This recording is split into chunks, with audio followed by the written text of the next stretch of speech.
This is a bit of a weird one to talk about. I don't have a lot to say about this one. I know I've said that a lot lately, but I don't. I only have one page of notes right here. So, this is the very last Ronald D. Moore Star Trek script we have had to date. Fun little bit of anecdotal information there. This wasn't completely his script. He wrote the original script and helped to adapt it a little bit to Voyager. Not that I don't think the Voyager staff should get credit for some of that, because they do.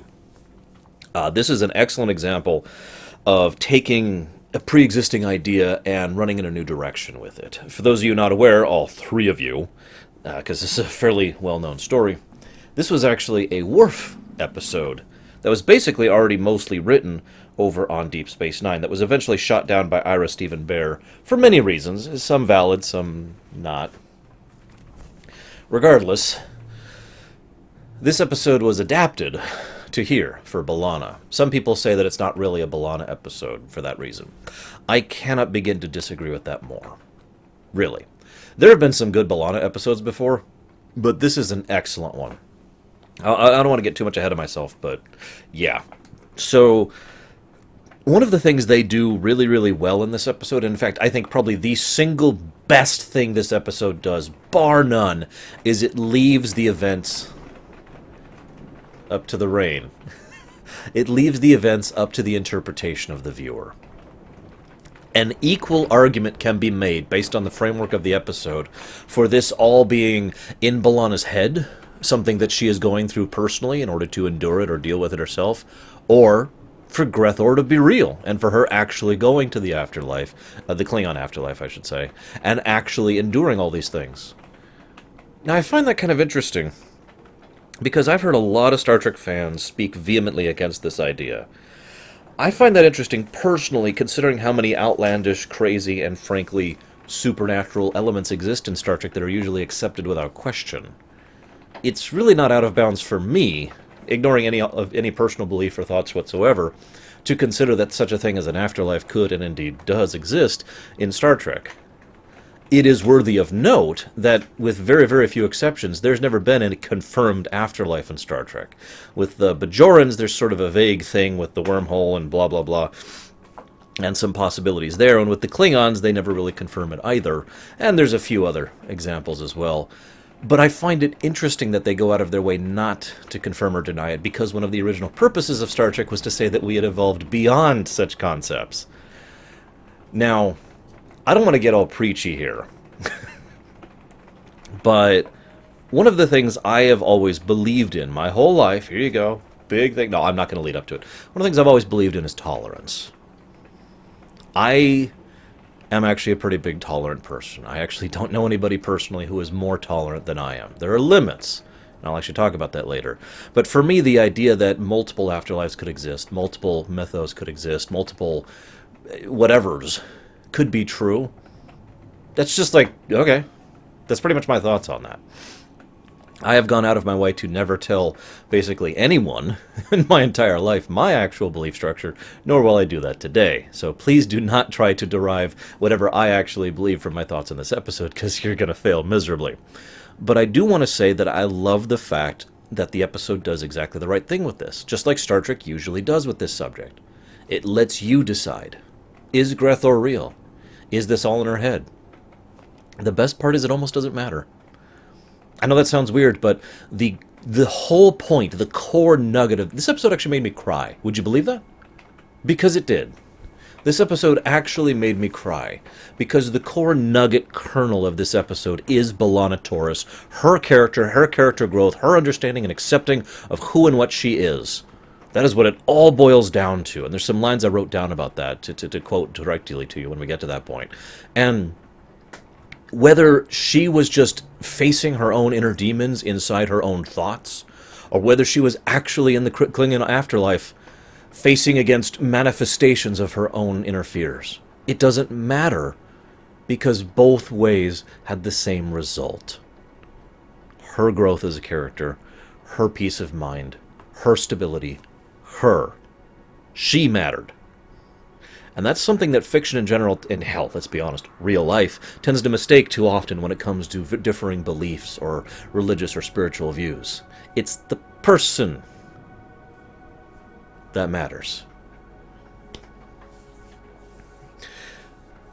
At the beginning, there's this great part where Chakotay says, "I found what my ancestors would call a monkey wrench."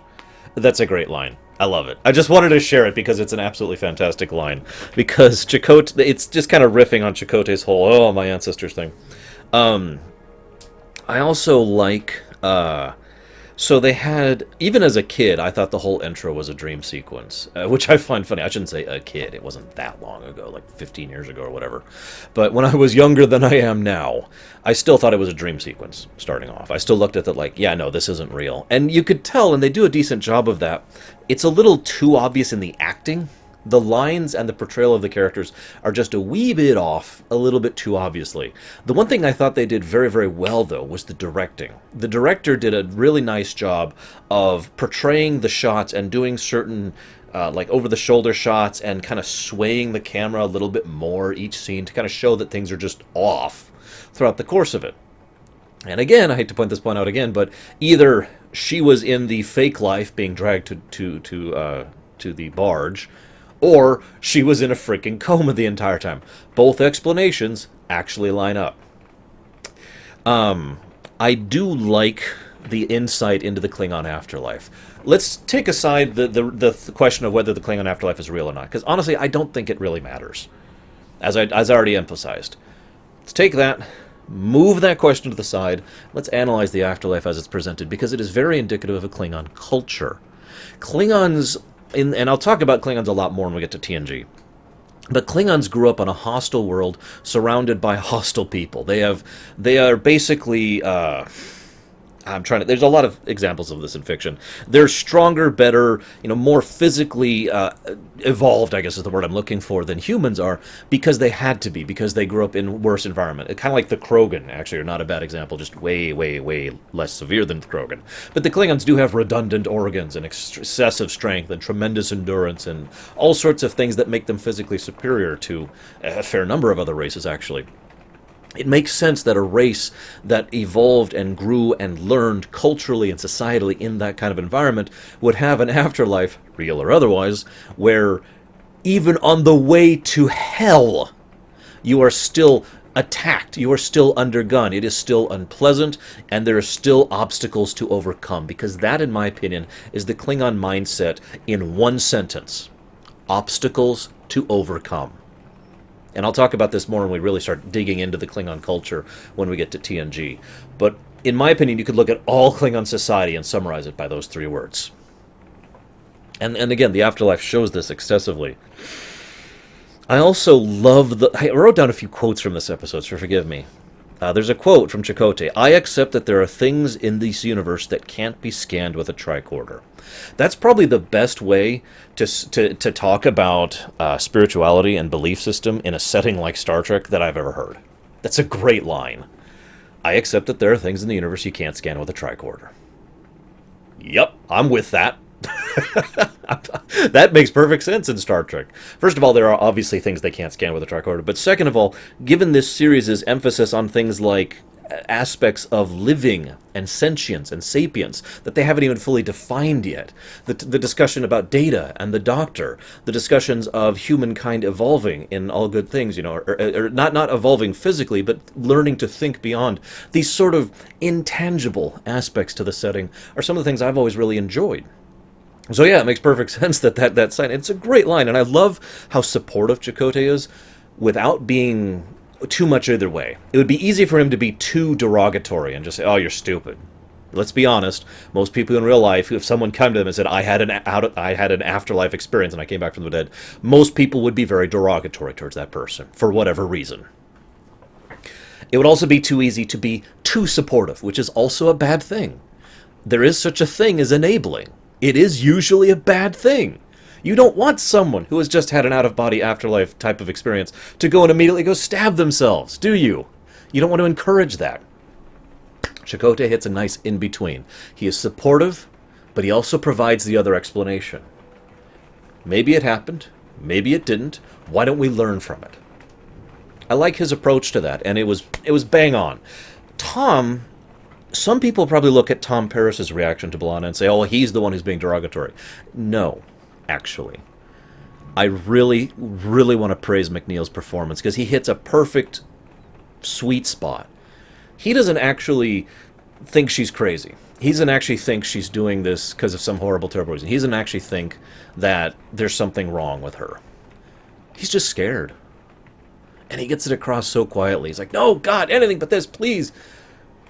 And yet, it's all because he is concerned for the woman he loves, for his wife.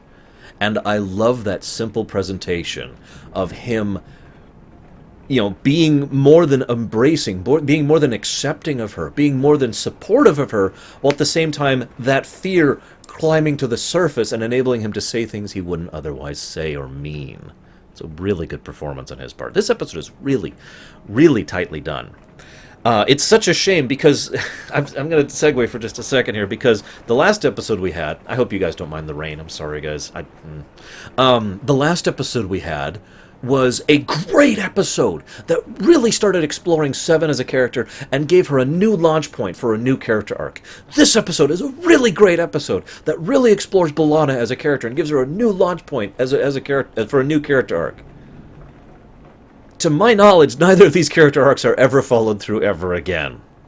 When I first saw these two episodes, I was pumped. They were taking the show in a much more character-centric focus. They were going to really move to the next step. They were going to do something new. They weren't just going to reiterate the old stuff over and over again. And that was awesome, and I was so excited about that.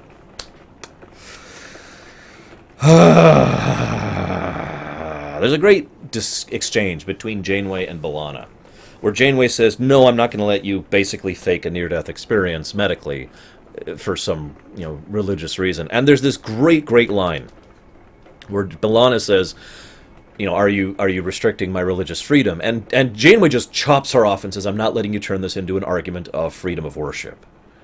Now, I like that because I agree, B'Elanna isn't really thinking of it like that. This isn't really a matter of worship or belief or spirituality to B'Elanna. Not really. The end sequence shows that very clearly. This is something that she doesn't fully understand, that is an incomplete puzzle that needs to be completed. That's what this is to B'Elanna. She's using the religious angle because she knows that's an argument she can utilize. It's a tool in her arsenal, but not something she actually means. Janeway shuts her down immediately, whether because she recognizes that or because it's the easy answer. This is all too often a problem in real life where someone who doesn't get their way will argue something that is technically correct, but is not what they actually mean, is not the point they actually care about. They're just using it because they want to get their way. And I like how Janeway shuts her down and pretty much says, there's a limit to how far I'll let freedom of worship go on this ship. And she gives a ridiculous example. But the problem is, a ridiculous example is only defined by extremity, not by literalness. In other words, where the line of acceptability is always going to depend on the individual and the circumstances. There's no such thing as a writ rule that says this and no further. There is no such thing. Janeway, in her professional opinion, said right here, no more. And I respect her for that. And I respect B'Elanna for constantly pushing back against this. B'Elanna at no point in time decides I'm going to do this on my own or whatever. She really wants Janeway's support. Because that's part of, I would say most of what this is about. This isn't just about B'Elanna. This is about B'Elanna's connections to other people. And again, the final sequence, I wish I had more to say about the final sequence. But before we get into that, I want to cover a couple other things. So first of all, I like the jab at the Starfleet cheating. A little too often, Starfleet basically cheats to win. And that's acceptable and understandable. They do have access to the technology and the resources and the knowledge and the experience in order to do so. However, it does in some way take away from the, for lack of a better word, human element in things. For example, in this exact situation, let's concoct a fictitious situation that has no other ways out. The whole point of this is the morality, not the literalness, okay? So now there's a train. So in a moral situation, you have a choice of you sacrificing your life for the sake of another's life, so your mother or your father, someone you love, someone you care about, okay? Now, that's not the question here.